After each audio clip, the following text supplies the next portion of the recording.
Oh, well, let's see here. My name's Jeannie Gallagher, and I would guess my titles in life would be mother, grandmother, wife.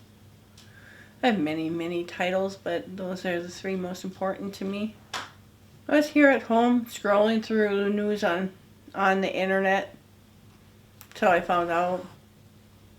I was just here on my phone scrolling. A lot of major events. The biggest ones that come to mind are the riots and the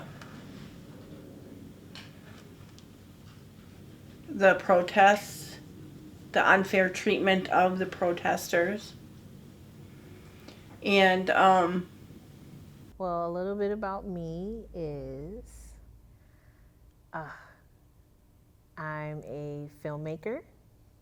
I'm first of all, well, I am a black woman. I am a filmmaker. I am a TV producer. But before all of that, I'm a daughter. I'm a sister. I'm a really good best friend.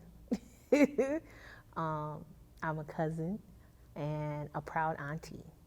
So, why the murder of George Floyd, the uprisings, the protests, all of this happening here in my home state, why it's important to me? Because this is indeed my home. I am a very proud black Minnesotan, and we have a very unique relationship to this state. And so when one of us is taken, even if they're transplants, even if they just got here or they're not originally from here, when it happens here, um, it's devastating. People don't understand that this happened 3, 4, 5 times. This has happened a lot in Minnesota. The ones that are most prominent is Jamar Clark and Philando Castile. Um, but it's happening. It happened again, and we're just tired of it happening. We're tired of being in the streets. We're tired of constantly having to remind people that my black life matters. Not a hashtag, not a hashtag, not a slogan. No, no, no. That my actual black life matters, and so that is why it's so important. Where was I? So I myself, um, where I was when this all went down, was on Facebook. I think I might have been at work, but I was refusing to watch the live. So this was happening live. Like people were sharing the feed. I think that was happening, and I'm familiar with the South Side, so I knew this place. I knew Cup Foods. I knew the area. I have friends who have businesses in this area. So I was like, okay, I'm praying that, you know, this doesn't end up what it ended up as. But I kept refusing to see. I was like, I can't watch another black man die. I just can't watch another black man die. And so I'm basically scrolling, but I'm like, nope, nope, nope, don't send this to me. I cannot watch it. There's just certain things for me that I don't want to subject my spirit to. So even though I know that we're about to be in the streets again, we're about to be really mad and fight for this man's life, but I just can't watch it again. It just triggers, reminds me that at any given moment I could be killed. And so I just didn't want to be reminded that day. So, to my knowledge, a young black man, well, semi young, I guess, walked into a store, um, was accused of some sort of counterfeit bill, and the police were called. He was taken out of the store. The entire time was not resisting arrest, definitely was arguing, and they put him in the car, took him out the car, they wrestled with him, they was fighting with him, yet he wasn't fighting back, and they put their knee on his neck for 8 minutes and 46 seconds. And he died calling for his mother. And I believe this was someone I had met. That revelation came many, many moons later, that I believe because of my work in media in some capacity, I may have met this man. He was a gentle giant. He was a big guy. And so that really messed with me, thinking that we may have had some sort of interaction. And so that is what I remember. And again, I didn't watch the video. I didn't want to watch the video. So, but I knew that area. I dated someone who worked in that area, so I would sometimes bring him lunch over in that area and stuff. And I've dined at some of the places over there, so yeah. It's a lot. It is. So the major events that happened after the murder of George Floyd was my city was on fire, basically. Just think about it for a second. People were shut in for a while. Kids were not in school. Kids weren't able to graduate. So you have young people who weren't able to walk across the stage like everyone else. They weren't able to see their friends. Families not being able to connect. You're not able to see your grandma. So people were starved for interaction. Is something that people really need to understand, that people were starved for interaction. And when you add that to anger, injustice, hatred, all this other stuff, it causes an explosion of a lot of things. And so there were protests here, and they spread it everywhere, literally across the world. And as a Black woman, it was very powerful how someone's name became a world issue. A Black man's name became a world issue. It wasn't just Minneapolis. It wasn't just Midwest. He became a world issue. And that was very powerful and very scary and crazy, because we're still in a pandemic, and here is everyone gathering and sacrificing their lives. That's the other part of this whole thing. It's like, when you protest and you're in a pandemic, you are risking your life. And the rioting, which was crazy to see South Minneapolis not look like South Minneapolis, to see people ruin businesses, and knowing some of these businesses, knowing some of these places, was tough to watch, or being concerned, so like checking in with business owners to see if, hey, is there anything we can do? Is there any, do you need help boarding up some stuff, to protect your business? The rioting and the fires causing food shortage, even enhancing the whole thing of food deserts. So now the one grocery store isn't available. And so now we're all coming together in different ways to distribute food. So we're basically mobile food distribution shelters, spaces outdoors, and handing people boxes of food in neighborhoods who no longer have their grocery store, or the grocery franchise was so nervous that they just shut completely down. That's what happened in some spaces where they just closed their doors. So for me, I do what is called the Be Lovely community dispatch system.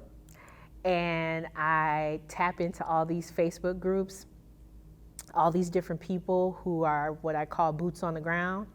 And I literally connect with them, ask what their needs are, connect with any flyers, any information in regards to any food distributions or mutual aid. And I share it constantly throughout the day, updates.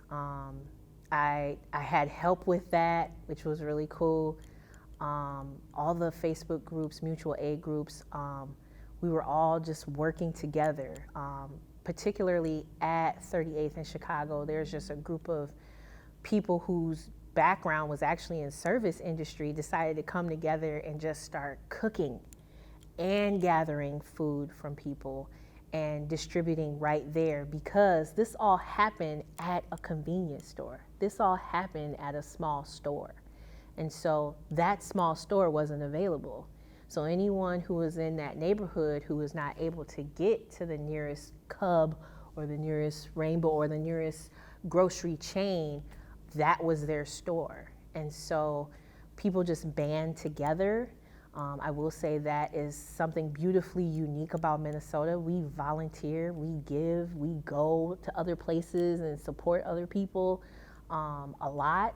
And it brought us together in this crazy madness. It was I call it the beautiful struggle. So it was beautiful because we were all coming together, but it was a struggle because it was yet another injustice. The other thing that happened was a lot of beautiful art came out of it because it was so many plywood boards everywhere, and it just, the city looked crazy. And so artists came together in different ways and made art on the plywood or made art on some of the businesses that had been shut down or burned down. There's a problem with some of that because there were some people who were co-opting the entire situation and using it as an opportunity to exploit. And so that was kind of the bad side of it, but the other side was there was a lot of amazing artists, a lot of amazing Black artists who were doing art as an expression of their emotion in regards to all of this. So yeah, that's that's the gist of what the experience was in my eyes, was all of that. It's a lot to describe. Number one, fun fact about the Midway, it's called the Midway because it's actually the midway point on University between downtown St. Paul, that's the state capital, and downtown Minneapolis. Fun point. It's a very diverse community. It has changed over the years as any area of any large city.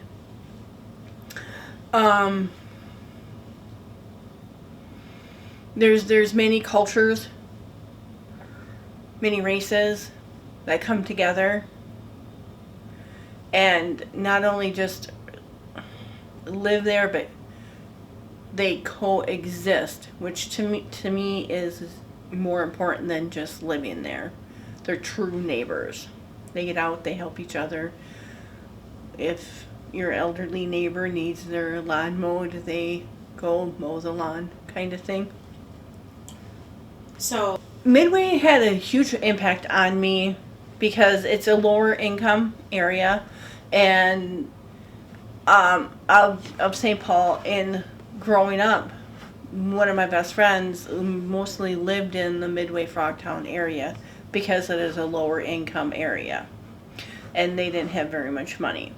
So I spent many a day there, just playing with my friends and their friends and neighbors.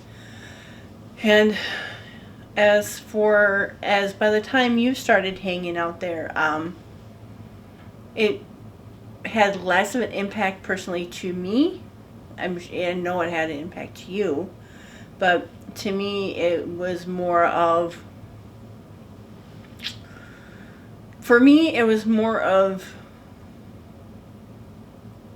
second nature, because I spent so many years playing with friends in the Midway that for you to go there, it wasn't a big deal to me, when some people I know always actually lectured me on why I would allow you to go to the Midway, because to them it was the ghetto,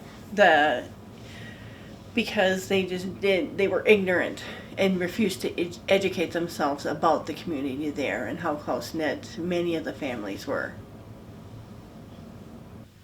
Just certain groups of people coming together to help after the destruction of the riots. And them just coming together, and for example, places, places that would be drop-off points for food, diapers, whatever is needed, to the safety areas, or the groups that would go out and help the protesters who were tear gassed. And all riots boil down to anger over, in this case, over unfairness and injustice, and certain police officers overstepping bounds and being unnecessarily violent, and using their authority in improper ways. So, anger for the injustice of it all. My first reaction was proud, and then shock. Proud that people were coming together, and shock that there was actually so many people coming together. That is, I have to say that the volunteering at the church is the only volunteer event that I have ever been to that had so many volunteers. I wouldn't even begin to guess how many volunteers were there. I would say close to 300, if not more, cycling throughout the time I was there. I was sad and upset that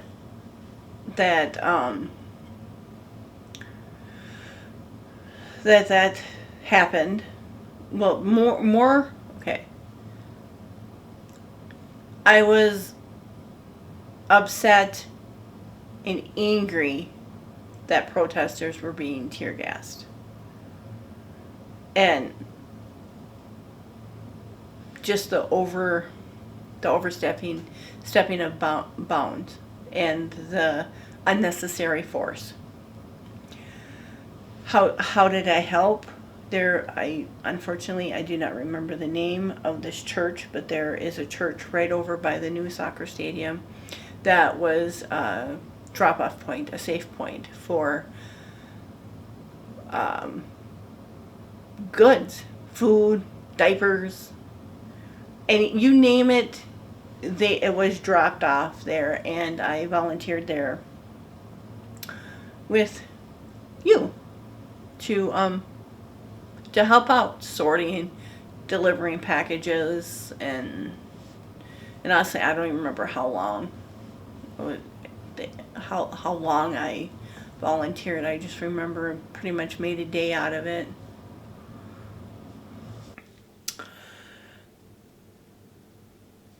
I actually cut two very close family members out of my life permanently because they think the lack of basic human rights and being decent human beings is just a matter of opinion. That's the way one of them put it to me was, I can't believe that you're not talking to me because of my matter of opinion. Well, it's more than an opinion, and that's the problem. It boils down to basic human rights and being a decent human being to somebody who is not white, to put it bluntly. What can people do to help going forward? Number one, educate themselves. If you can pick up a phone to Google anything, you can Google places you can donate or volunteer to help long term. They are always out there. I would say if you're a member of a church, start with your church. Community centers.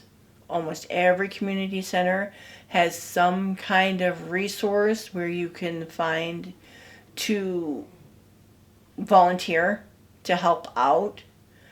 And community centers are normally close to libraries, so you can bring your butt right on over to the library and start educating yourself and on racism and how it has affected people in the past and what you could do to start stamping it out. So, in the future, there is no longer racism. What will happen and what should happen are going to be two totally different things. What should happen is people should be better educated and help stamp out racism and to help equal rights. What will happen is there's still going to be a bunch of those redneck hickabillies out there thinking that they're right and will continue being the way they have always been and not educate themselves.